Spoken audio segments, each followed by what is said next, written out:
Tila sinusulit na ng mga batang ito ang paglalaro. Nang makuhanan namin sila ilang araw bago magbalik eskwela. Hindi nila alintana ang init at usok na dala ng mga naglalakihang sasakyan sa kalsada. Ang mga bata namang ito sinasamantala ang magandang panahon para makaligo sa dagat. Hindi bali ng may basura, mapreskuhan lang.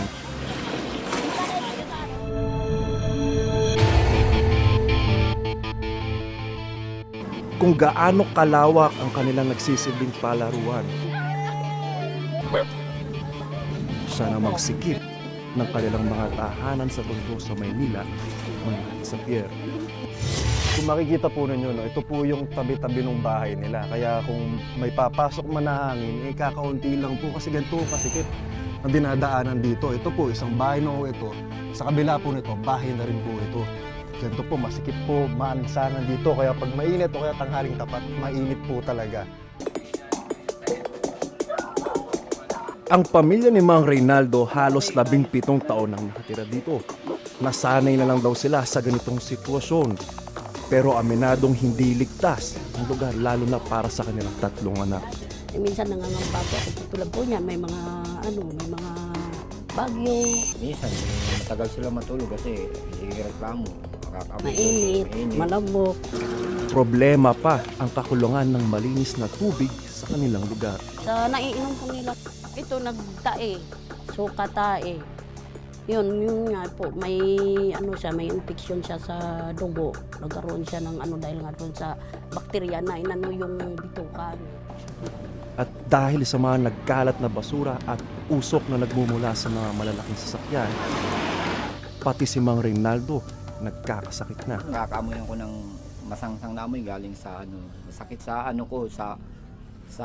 dibdib. Minsan naglalagay na lang ako ng pabango sa ilong ko eh. Kaya ang tanging hiling ng kanilang 10 taong gulang na anak na si Rica, Magkaroon kami ng ganong pamilya. Karoon ka ng Wala pamilya at kamuhay sa buhay. maayos na pamumuhay. si Mang Minandro naman na may 4 na anak. Problema ang tutuluyan ng kanyang pamilya tuwing may bagyo. Dahil nakatayo sa mismong dagat ang kanilang bahay. Pumapasok ang tubig sa sahig at malakas ang hampas ng tubig. Minsan may buong bahay doon, Shanghai doon. Matagal po yun ang kwan, aral din po doon. Sangay din po ito. Opo, matagal yung mabubong. Nasa tabing dagat sila at nasa tabing kalsada po sila. Itong kalsada na ito, daanan po yun ng mga truck papuntang pier po. No? So yung polusyon ng usok sa hangin, halo-halo na po ang dinadanas ng mga kapuso natin dito. Kaya ganito po kahirap ang sitwasyon nila dito.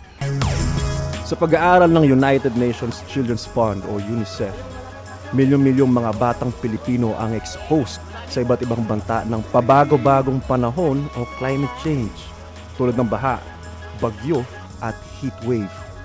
Sila ang mga batang walang kamuwang-muwang sa peligrong dala ng climate change. Ang Climate Change Commission sumasang-ayon sa pag-aaral na yan ng UNICEF. Ang mga batang 14 years old pababa raw ang pinaka-nanganganib sa climate change. Unang-una lahat tayo apektado ng climate change. Importante talaga na may espesyal na programa para sa kanila dahil ang pangangailangan nila espesyal at dahil nga sila ay vulnerable group, kailangan ng ibang atake, ibang suporta para sa kanila.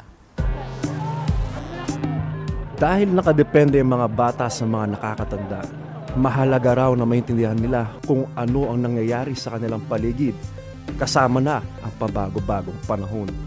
Kung ikaw naman ay 2 to 3 years old, wala kang alam dyan. Aasa ka sa magulang mo, sa kapatid mo, sa pamilya mo.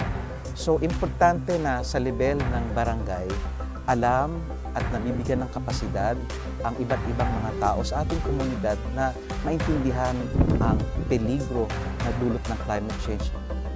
Babalaan ng grupong Save the Children kung hindi maaagapan.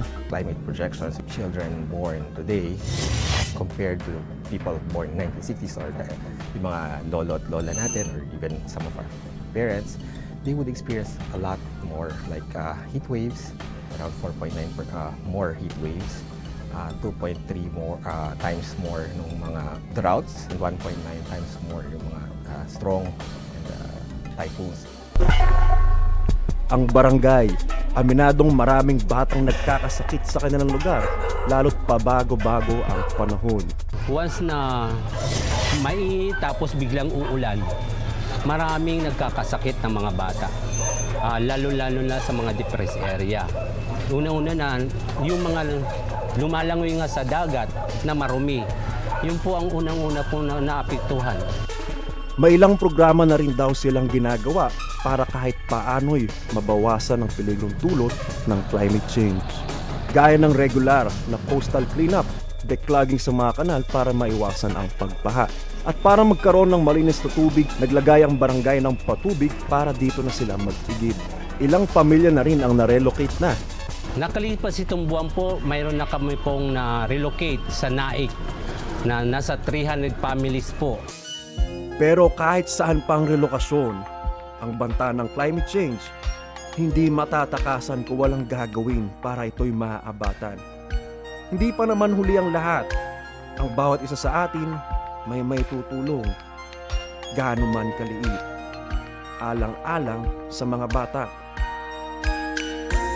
Para sa GMA Integrated News, ako si Anzo Pertiera. Nakatutok 24 oras.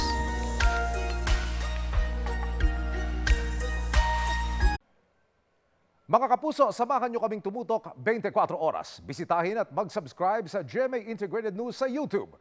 Sa mga kapuso abroad, bisitahin ang GMA Pinoy TV at www.gmanews.tv.